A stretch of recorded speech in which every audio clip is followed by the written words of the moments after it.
In 1506, during the Joseon dynasty in Korea, the 10th king Yeonseon was overthrown by opposing factions, making Yeongjong the new ruler. However, those who helped him gain power rise up against him, causing anarchy in the nation. Amid the chaos, a group of people is cruelly finished by guards who believe they have an unknown plague, but one woman manages to save her little daughter before perishing. The girl suffers the loss of her mother, but a guardian figure comes to her rescue when there are no more people around. At a temple, the prime minister tells everyone present about the recent appearance of a mysterious creature preying humans on Mount Wangsan. The creature has been named Monstrum, with royalty urged to stop spreading rumors about its veracity. King Yeongjong addresses the prime minister, claiming that he was the one who created the rumor to pressure the villagers and remove him from power.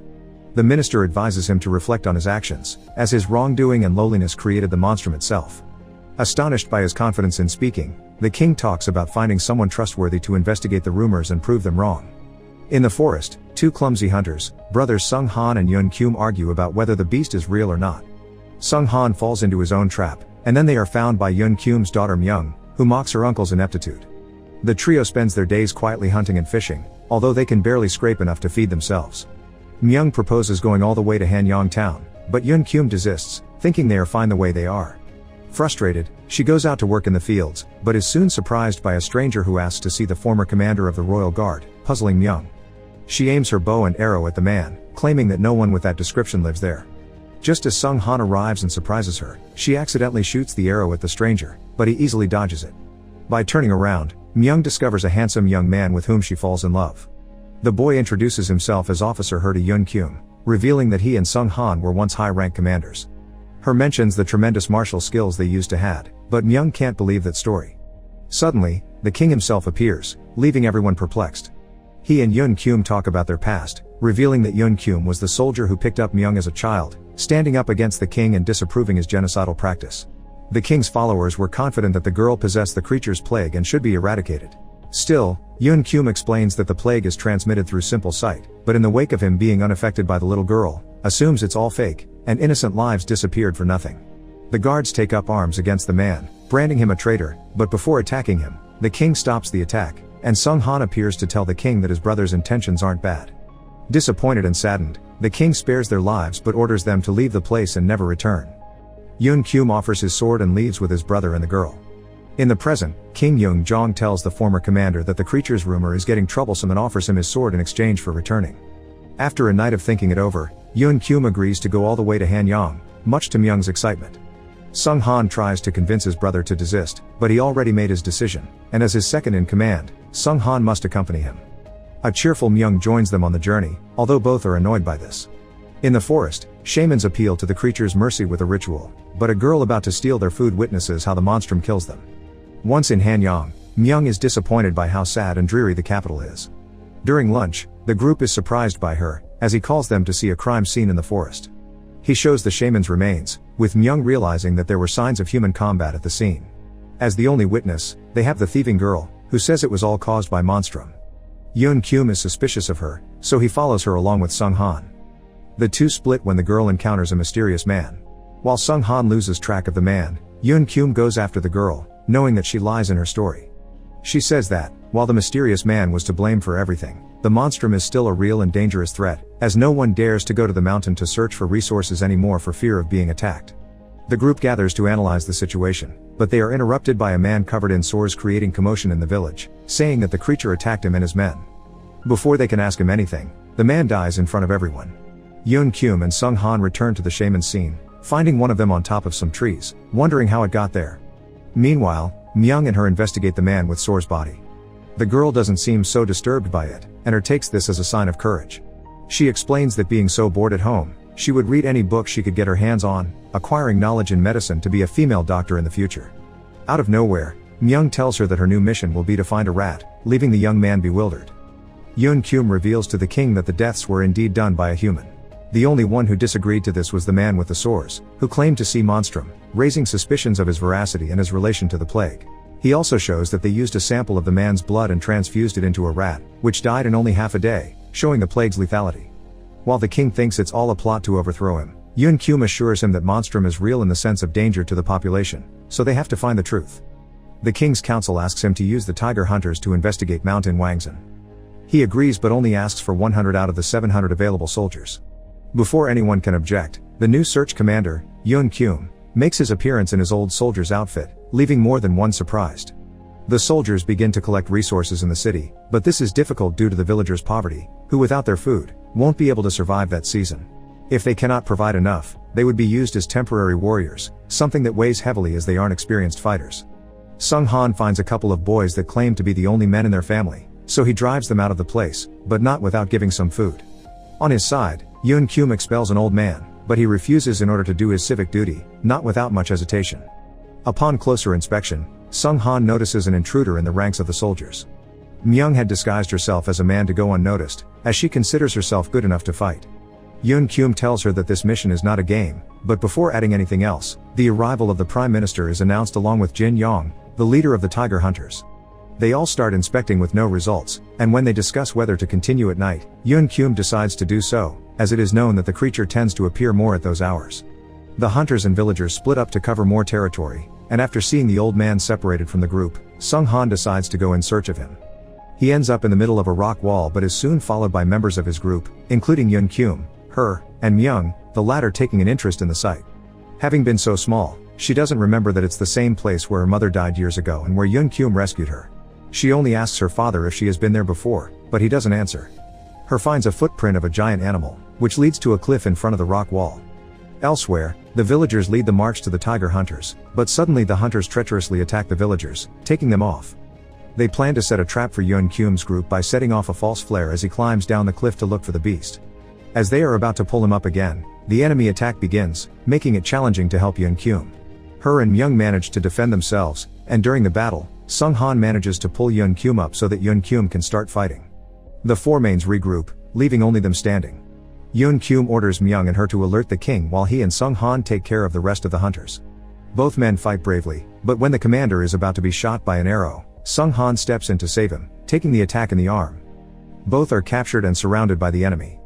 Jin Yong appears and confesses that the monster doesn't exist, and the rumor was created to eradicate the king's followers and army. The hunters also manage to subdue Myung and her, tying them together. Suddenly, Myung has a regression of the past, remembering how it was Jin Yong the one who killed her mother years ago. He also remembers her from when she was a child, but before speaking further, he throws her and her off the cliff, causing Yun Kyum's anger, and swears to Jin Yong that he will take revenge for that. The young couple manage to survive by hanging onto a rock during their fall, but with no chance of getting out of it safely. Jin Yong sends another flare to alert the king of the beast's existence, which will be an alibi to justify the death of all the villagers.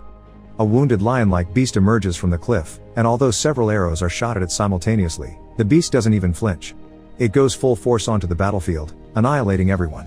Sung Han and Yun Kyum manage to escape and decide to go to rescue the others.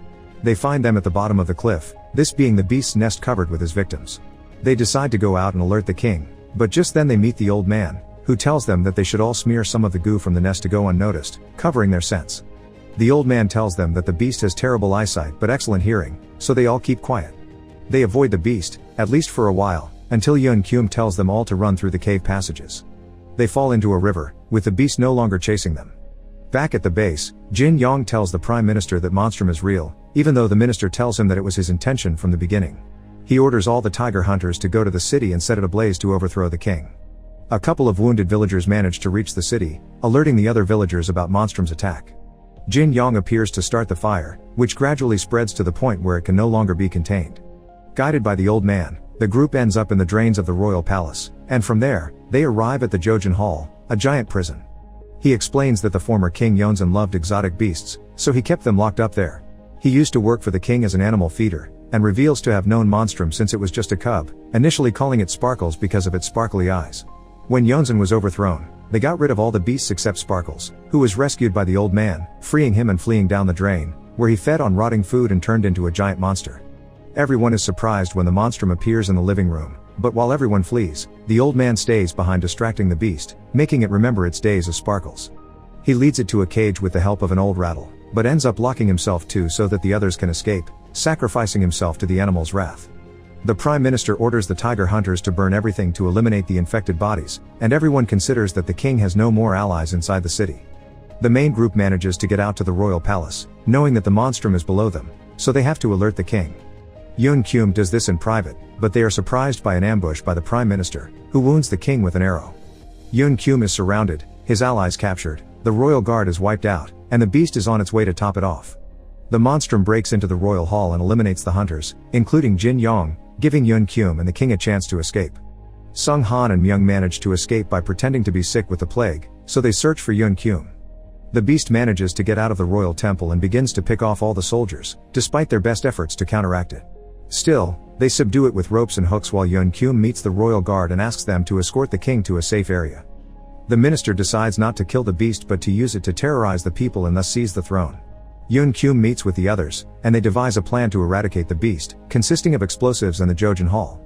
The beast breaks loose and continues its attack, with the prime minister fleeing as his men fall. The townspeople try to enter the palace territory, but everyone inside tells them to do otherwise, as Monstrum attacks everyone. They try to close the gates to lock the beast in, but just then, the prime minister appears, angry at such deliberate action. However, the people realize the minister's betrayal, so they turn against him and lock him inside the palace. Monstrum appears and starts chasing the prime minister, who runs to the top of the wall to show all the villagers below them. He tries to negotiate with the beast to leave him alone, but it lashes out and devours him. Yun Kyum appears to shoot an arrow at it, which hits it squarely, knocking the monster to the ground. Remembering the old man's words, Yun Kyum guides the beast to the main hall using its hearing. Meanwhile, Sung Han and her fill the place with explosives for the encounter. This gets complicated when Jin Yong reappears to initiate a fight. Yun Kyum and Myung meet at the entrance of the royal temple, barely dodging the beast's attacks. He tells her to go inside while he draws Monstrum's attention to fall into the trap. Sung Han and her are losing their fight, and when Jin Yong goes to finish Sung Han, her steps in, receiving the sword cut, but tackling the enemy. Myung appears in the room and aims at Jin Yong, but he uses her as a shield. The girl tells her to remember the day they met and takes the hint, with the boy dodging the arrow just in time. Jin Yong falls, and her confesses to Myung that he will never forget the moment they met. She shouts to her father that everything is ready for the explosion, so the commander runs one last time to jump into the Jojeon Hall holding onto a rope, making the monster fall. Han Sung lights the fire and everyone flees. Just before making it, the beast manages to extinguish the fuse's flame. Yun Kyum pushes Sung Han and gets himself locked inside the room. His brother just says goodbye and orders Sung Han to take care of his daughter. The beast hits Yun Kyum in the fight, but he reaches the explosives, knowing how his fate will end. Myung notices her father's absence, and when she asks to return for him, the explosion begins. The rain extinguishes the flames, and from the rubble, the beast closes its eyes for the last time. Everyone mourns the loss of Yun Kyum, and the villagers begin to re-enter the village with the king, seeing the soldier's noble sacrifice. However, Myung keeps searching through the rubble until finding her wounded father. They all help him free from his concrete prison and celebrate that they could finally get rid of the beast. The epilogue explains that the king moved his residence to another palace, not returning to the previous one until 3 years later. Time passes, and Myung and her, now a couple, are separated from royal soldiers Yun Kyum and Sung Han. The latter asks Yun Kyum how he managed to survive the temple explosion, and a flashback shows how he was helped by a pulley system that lifted him into the air just before everything exploded.